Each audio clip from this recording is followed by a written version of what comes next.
It starts with an echo. A hollow, metallic sound reverberating down the corridors of Mars Alpha Colony. A sound no one had ever heard before. Mars Alpha was humanity's dream woven into steel and glass. A frontier where Earth's best and brightest dared to plant their roots in the cold, red soil. But 6 years in, this was the first time that sound had interrupted their carefully calibrated days. Holman, the lead engineer, said over the comms as he studied the colony map, his voice calmer than it should have been. "Might just be a malfunction in the cooling ducts," Holman said. "I'll send drones down to check." Inside colony control, Commander Ellen Reeves wasn't convinced.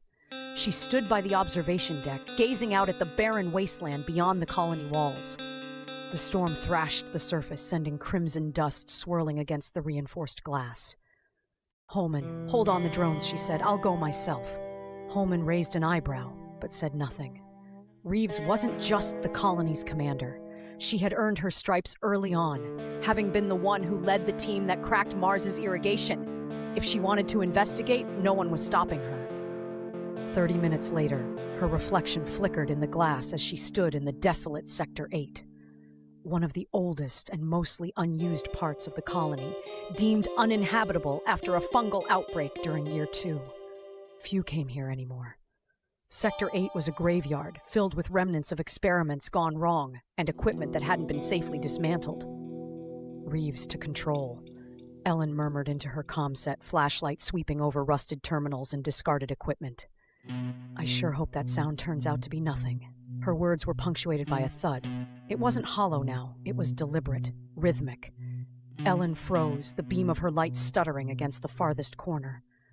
A shape moved, or rather something moved in the shape of something. No, not moved, reacted to her. The comm buzzed with static, Control's voice fuzzy, unclear. "Commander, report!"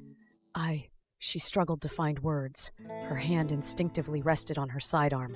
The thing was impossible to describe, not human nor machine. Its edges shimmered, morphing between form and color.